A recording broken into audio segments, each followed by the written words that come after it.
বলছে ইথিলিনের গঠন সংকেতের সাহায্যে দেখাও যে এটি একটি অসম্পৃক্ত হাইড্রোকার্বন।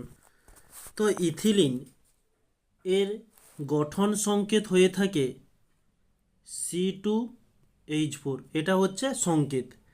তো এটা যদি অসম্পৃক্ত হাইড্রোকার্বন হয় তাহলে অসম্পৃক্ত হাইড্রোকার্বনের দুটি সংকেত রয়েছে। আমরা এখানে লিখতে পারি যে অসম্পৃক্ত হাইড্রোকার্বনের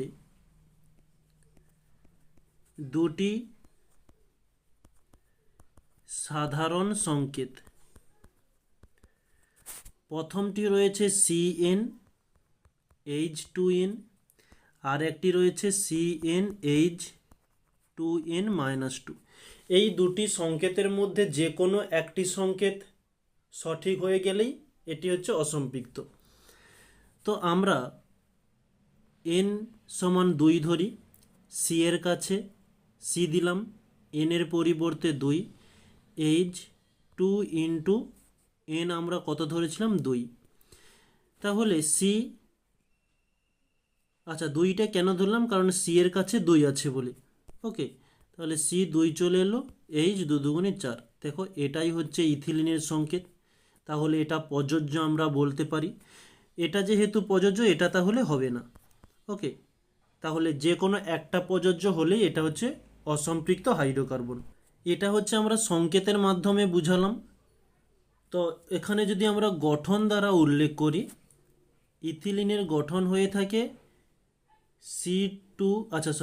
H2C সেকেন্ড বন্ড CH2। ওকে, আর অসম্পৃক্ত হাইড্রোকার্বন যদি সেকেন্ড বন্ড বা ট্রিপল বন্ড থাকে তাহলে সেটি অসম্পৃক্ত হাইড্রোকার্বন। আমরা এখানে লিখে দিতে পারি অসম্পৃক্ত হাইড্রোকার্বনের জন্য যে কোনো গঠনে বা যে কোনো যৌগের গঠনে দ্বিবন্ধ বা ত্রিবন্ধ থাকা দরকার। অতএব এখানে দ্বিবন্ধন রয়েছে, তাই এটি একটি